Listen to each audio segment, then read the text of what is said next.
Kerusuhan di Tanjung Gusta salah satunya disebabkan oleh kapasitas yang berlebihan di lapas tersebut. Tingkat kelebihannya bahkan lebih dari 200%. Penghuni lapas pun campur aduk dari napi kasus narkoba hingga kasus terorisme. Kami akan tanyakan langsung nanti kepada Dirjen Pemasyarakatan Kemenkumham Muhammad Sueb yang bergabung dari Medan dan juga anggota Komisi 3 DPR Nudirman Munir. Selamat malam Pak Nudirman. Selamat malam, Assalamualaikum. Waalaikumsalam. Dan sebentar ini belum tergabung Pak Muhammad Sueb. Kita masih menunggu konfirmasinya karena tadi sudah bisa confirm untuk hadir dalam dialog kali ini. Tapi saya ingin tanyakan, apa sudut pandang yang Anda lihat sebagai Komisi 3 dengan yang terjadi di Tanjung Gusta kemarin, Pak? Ya, dari hasil kunker kita beberapa kali ke LP-LP di seluruh Indonesia. Seluruh Indonesia ya? Memang salah satu yang terburuk di Indonesia itu adalah Tanjung Gusta itu dengan LP di Bogor. LP di Bogor dan Tanjung Gusta? Tanjung Gusta. Terburuk karena? Karena ya fasilitasnya sangat menyedihkan, sehingga banyak tahanan yang mengeluh ya dan mengadu kepada kita.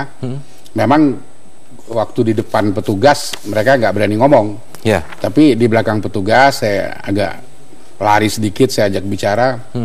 Ya mereka mengeluh fasilitas-fasilitas yang mereka terima itu banyak yang tidak manusiawi. Bahkan kalau di Bogor itu tidur sambil berdiri, tidur sambil duduk. Itu yang di Bogor ya? Yang di Bogor. Kalau ini terlalu sempit ya. Karena over kapasitas yang sudah sangat berlebih. Itu sudah pernah Anda sampaikan langsung kepada Kementerian Hukum dan HAM? Sudah, saya malah bilang waktu itu di-split, dipisah. Ya? Jadi di Sumatera Utara itu sendiri pun sebetulnya kalau secara total keseluruhan tidak terlalu jauh overloadednya. Jadi kalau itu dipecah ke rumah tahanan yang lain, misalnya katakanlah kalau nggak salah di Tarutung apa sih Borong-Borong tuh masih banyak space-nya kosongnya. Kenapa nggak dipindah? Karena ini kan juga banyak yang masyarakat yang berasal dari daerah tersebut. Itu juga mempermudah. Tapi kondisi yang menyedihkan ini tambah menyedihkan lagi karena aturan mengenai remisi terhadap mereka ini ternyata diskriminatif ya. Diskriminatifnya kalau yang punya uang itu pasti dapat ya. Yang punya uang itu sering tidak mendapatkan remisi atau pengurangan hukuman. Nah, maksudnya punya uang itu bayar ke siapa, Pak? Oh, itu bayar. Nah, itu yang saya tanya ya kita harus punya uang, begitu aja. Begitu. Nah, salah satu juga yang saya lihat tidak adil di situ. Seharusnya aturan-aturan mengenai pemberian remisi, pemberian pembebasan bersyarat dan sebagainya itu mesti ditempel.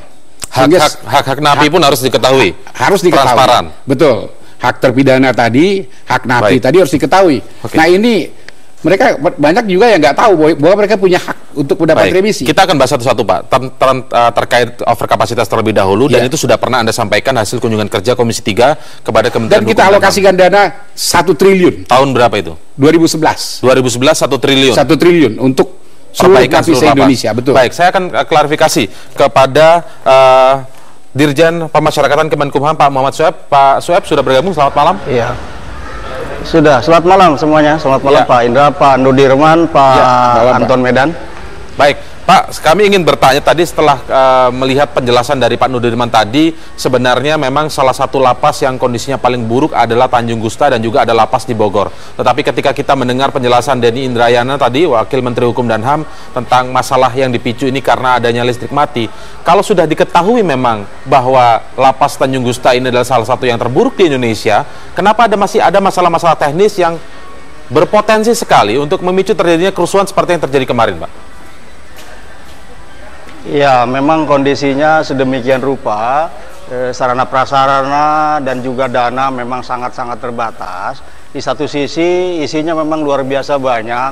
Nah, ini memang pada kenyataannya tidak dapat secara tuntas teratasi dengan baik.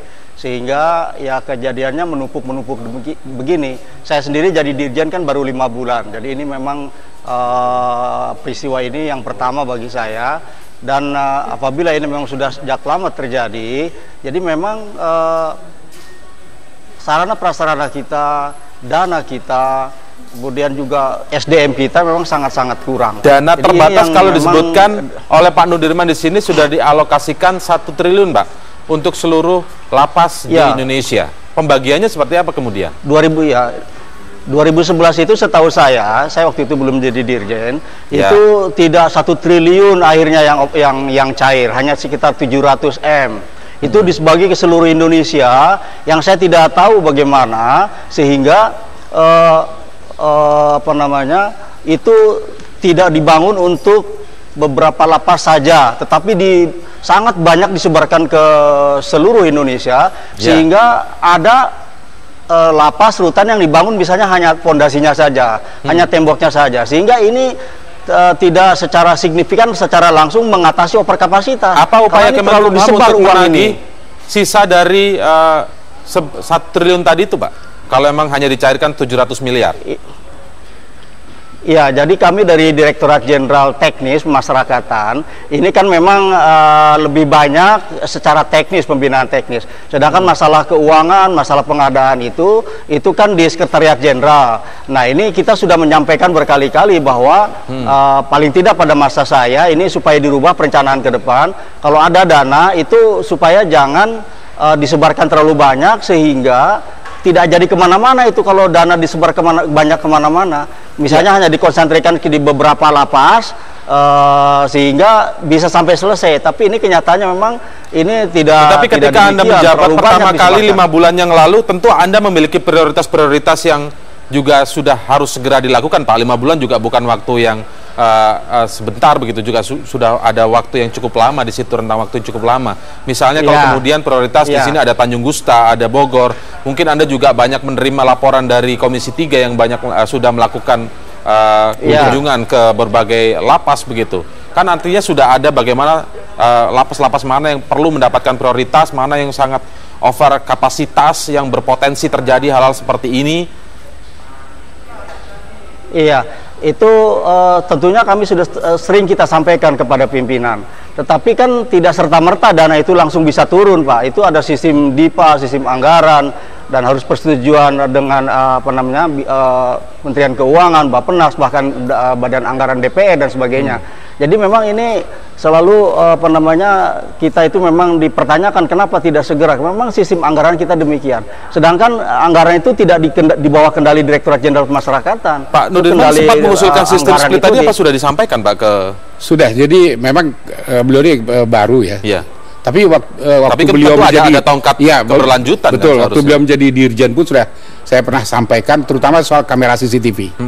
Kamera CCTV itu setiap rapat dengan Menkumham selalu saya minta itu disiapkan. Kenapa? Karena dengan itu kita bisa memonitor kondisi seluruh keadaan lapas itu. Tapi itu pun ternyata mengecewakan kita semua. Jadi saya nggak tahu juga. Kenapa mengecewakan? Tidak masuk kuping kiri, keluar kuping kanan gitu. Nggak dipasang. Dan yang kedua itu tadi disampaikan oleh Pak Dirjen. Pak Dirjen, kalau itu untuk LP, kita Komisi 3 tuh tidak pernah menawar, Pak. Nggak pernah ada yang kita coret atau kita kurang. 700 miliar saja yang dicairkan, kenapa? Saya nggak ngerti, itu mungkin kesalahan dari Kementerian Hukum dan HAM, karena itu kan ada periode pencairan. Itu kan urusannya sudah dengan Departemen Keuangan, dengan Dirjen Anggaran. Artinya perbedaran negara, karena itu soal proses pencairan. Barangkali tadi juga saya sepakat juga, kenapa itu tidak ditujukan kepada yang the highest priority, misalnya di Tanjung Gusta atau di Bogor dan beberapa lembaga pemasyarakatan. Kalaupun dana itu tidak ada, bisa dibagi sistem split seperti yang Anda sebutkan. Betul. Nah, saya juga sudah sampaikan itu. Kenapa itu nggak dibagi kepada daerah-daerah, kabupaten-kabupaten yang kosong? Bahkan saya bilang, saya kasih contoh, ada yang minta dipindahkan karena udah terlalu sempit, biarlah saya pindah ke lapas yang lain, asal kita bisa tidur lega begitu. Tapi ternyata juga nggak jalan. Karena itu saya mohon ke Pak Dirjen, cobalah itu di split, dipisahkan. Apalagi seperti Tanjung Gusta. Waktu itu saya langsung wawancara dengan narapidana di sana. Dia memang mau pindah, seperti yang saya kasih tahu tadi, Tarutung. Saya lupa, Tarutung pasti borong-borong. Nah, di situ kalau nggak salah itu masih 80% itu masih bisa.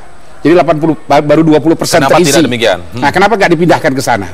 Nah, itu jadi pertanyaan kita. Baik, kita akan lanjutkan lagi setelah break, Pak Nudirman dan juga Pak Muhammad Sueb. Pak, nanti kita akan bertanya tentang sebenarnya informasi ini sudah dilaporkan oleh sejumlah pihak lain, termasuk di sini ada tokoh Anton Medan yang pernah melaporkan juga ke Pak Suhaib bahwa potensi terjadi kerusuhan ini sudah pernah disampaikan kepada Pak Suhaib. Apa respon Pak Suhaib saat itu? Kami akan segera kembali membahasnya saat lagi.